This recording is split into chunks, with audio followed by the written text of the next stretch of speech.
नमस्कार, मैं हूं पवन त्यागी।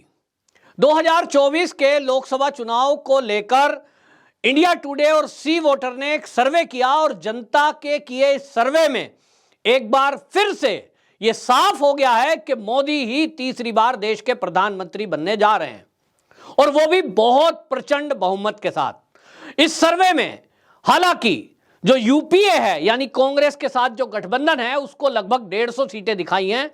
इसमें मुझे लगता है कि जो सर्वे ने ये 150 सीटें करीब दिखाई है, इतना इनकी सीटें आनी नहीं है, इससे भी कम सीटें आएंगी। लेकिन अगर इस सर्वे को ही मान लें तो इस सर्वे में यह बताया गया है कि 543 कुल सीटों का जो सर्वे किया उसमें एनडीए यानी मोदी सरकार का गठबंधन जो है, मोदी जी के साथ बीजेपी के साथ जो गठबंधन है, उनको 292 सीटें आ रही हैं, जो कि पूर्ण बहुमत से कहीं ज्यादा हैं। हालांकि भारतीय जनता पार्टी का दावा 350 का है, और मुझे भी लगता है कि अभी चुनाव में आने में समय है, तब तक मोदी जी कोई ऐसा करिश्मा जरूर करेंगे। यह आंकड़ा आप देखेंगे 350 के पार जाएगा।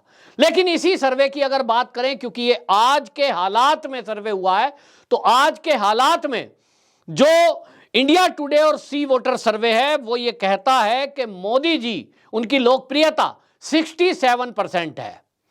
67% लोग मोदी को चाहते हैं, और अगर प्रधानमंत्री की बात करें तो 52% लोग देश के ये चाहते हैं कि मोदी ही प्रधानमंत्री बने। और यहां यह भी गौर करने वाली बात है कि जो राहुल गांधी कन्याकुमारी से लेकर कश्मीर तक पूरी यात्रा निकाल गए, उनकी टी शर्ट की चर्चा हुई, पीआर हायर हुआ, इतना पैदल चले और झूठ बोलकर उन्होंने देश को गुमराह करने की अपने हर भाषण में कोशिश की। उनको देश की जनता जो प्रधानमंत्री के रूप में देखने के लिए जो सर्वे में आया है सामने, मात्र 14%। अब आप समझ सकते हैं, राहुल गांधी इस देश के 14% लोगों की पसंद सर्वे में सामने आया है, वहीं मोदी जी 52% लोगों की प्रधानमंत्री के रूप में पसंद हैं। इससे कांग्रेस की पूरी वो हवा निकल गई जो राहुल गांधी इस यात्रा के जरिए एक नैरेटिव बनाने की कोशिश कर रहे थे कि राहुल गांधी कांग्रेस के जो युवराज हैं, वही एक ऐसे नेता हैं जो मोदी को टक्कर दे सकते हैं। इस सर्वे ने राहुल गांधी की पोल खोल दी है, और दूसरी तरफ अब यहां और जो नेता हैं सेकंड लाइन के, वो अब सोचने लगे हैं कि भाई राहुल गांधी के नेतृत्व में तो अब चुनाव लड़ना बेकार है, क्योंकि वो प्रधानमंत्री का चेहरा ही लोग उसे पसंद ही नहीं करते। और यह कोई पहली बात नहीं है, देश का बच्चा बच्चा उनके बारे में जानता है, जिस तरह की वो बातें करते हैं।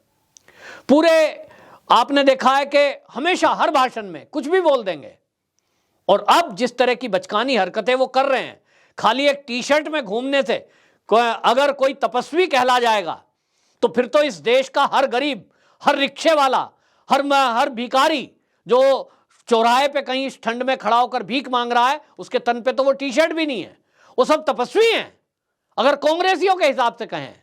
बहरहाल ये उनका मामला है कि वो राहुल गांधी को तपस्वी सिद्ध करने में लगे हुए थे, जबकि वो जो कंटेनर था, उस कंटेनर के अंदर जो खाने पीने की वस्तुएं और जो वो उनके इर्द गिर्द लोग बाग थे, उनकी फोटोओं और जो वीडियो को लोगों ने देखा है, वो कह रहे थे कि भाई राहुल गांधी की गर्मी का पूरा अरेंजमेंट उस कंटेनर में है।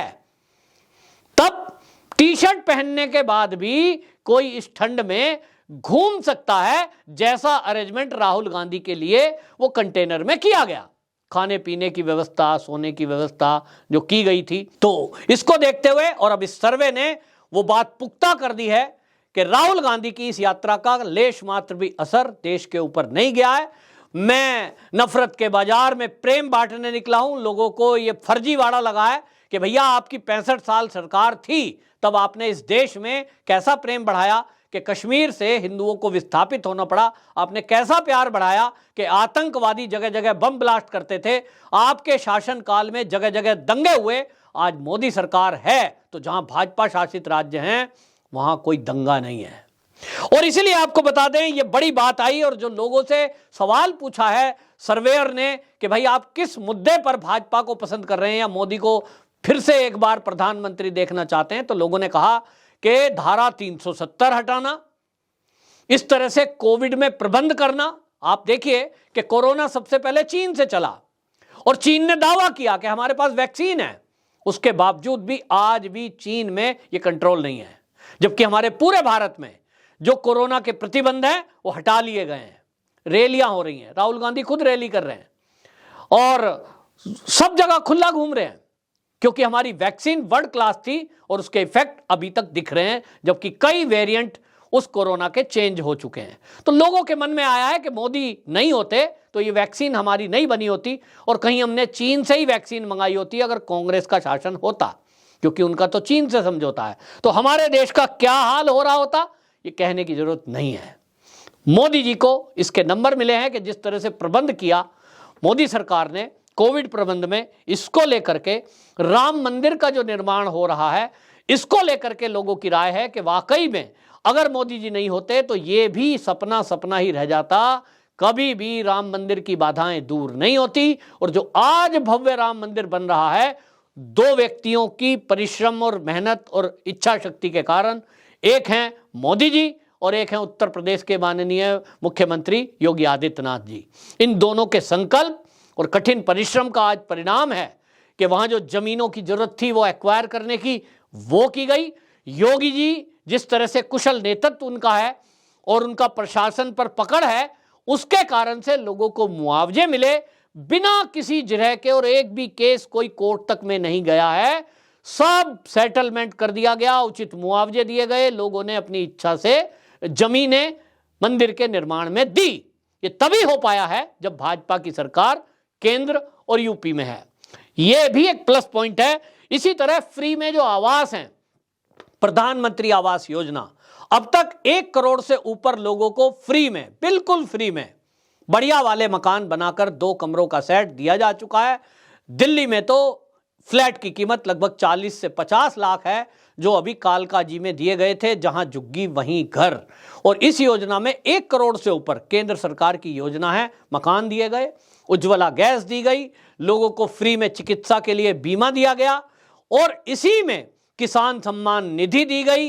रोजगार के मुद्दे पर लोगों का कहना है कि रोजगार में जरूर एक झटका लगा है, लेकिन अपना खुद का बिजनेस खड़ा करने के लिए जिस तरह से मोदी सरकार ने बैंकों के जरिए लोन लोगों को दिवाया, कुछ युवाओं का कहना है कि यह पहली बार हुआ कि सरकार चाहती है कि हम खुद का रोजगार खड़ा करें। इन मुद्दों पर लेकर के, और सबसे बड़ा जो इस सर्वे में लोगों ने अपनी राय रखी है, और वो ये है कि जिस तरह से ये सरकार अपना दूसरा कार्यकाल पूरा कर रही है, ऐसे में देश का विपक्ष भी अभी तक मोदी सरकार के ऊपर भ्रष्टाचार के आरोप लगाने में विफल रहा है। इसका मतलब यह है कि यह सरकार पूरी ईमानदारी के साथ काम कर रही है। भ्रष्टाचार इस सरकार में हुआ नहीं है, हुआ होता तो कांग्रेस और वामपंथी दल जरूर इसके लिए अभी तक सुप्रीम कोर्ट तक में चले गए होते। फर्जीवाड़ा झूठ बोलकर जरूर उन्होंने एक बरगलाने की कोशिश की थी, जैसे कि राफेल के बारे में सवाल उठाया गया था, कोर्ट तक में केस गए, लेकिन यह सिद्ध हो गया कि ये जो सरकार है पूरी ईमानदारी और पारदर्शिता के साथ ये सरकार चला रही है। जबकि विकास के काम इतने हुए, जिसमें एक मुद्दा जनता का यह भी है कि जितने हाईवेज और रेलवेज मोदी सरकार में बने वो पहले कभी नहीं बने। इतनी बड़ी संख्या में बड़े बड़े हाईवेज बन रहे हैं वर्ल्ड क्लास, तो ये मोदी सरकार में हुआ है और एक भी भ्रष्टाचार नहीं। और सबसे बड़ा मुद्दा, जो सैनिक हैं देश के, वो खुश हैं कि आज हमारी सेना का गौरव बढ़ा है, मान सम्मान बढ़ा है। सेना को जो उनकी जरूरत का सामान है युद्ध लड़ने के लिए जो चाहिए, चाहे वो फाइटर प्लेन हो, फिर चाहे वो आधुनिक राइफल हो, फिर चाहे वो S4 सिस्टम हो, फिर चाहे वो पनडुब्बी हो, फिर चाहे वो पानी के जहाज हो, शिप्स, वारशिप्स, वो सब कुछ जो चाहिए एक मजबूत सेना को, वो मोदी सरकार ने दिया। इसके पहले की सरकार कांग्रेस की थी, 65 साल के राज में ये तक हालात नहीं थे कि हमारे सैनिक बर्फ के अंदर, जहां -40 डिग्री टेम्परेचर लद्दाख में होता है, चीन का मुकाबला करने के लिए, कारगिल में पहाड़ियों की चोटी पर रक्षा करने के लिए गर्म टेंट जो होते हैं आधुनिक, वो उन्हें मिल सकें। ये भी मोदी सरकार ने दिया है और इसलिए मोदी पहली पसंद बने देशवासियों की।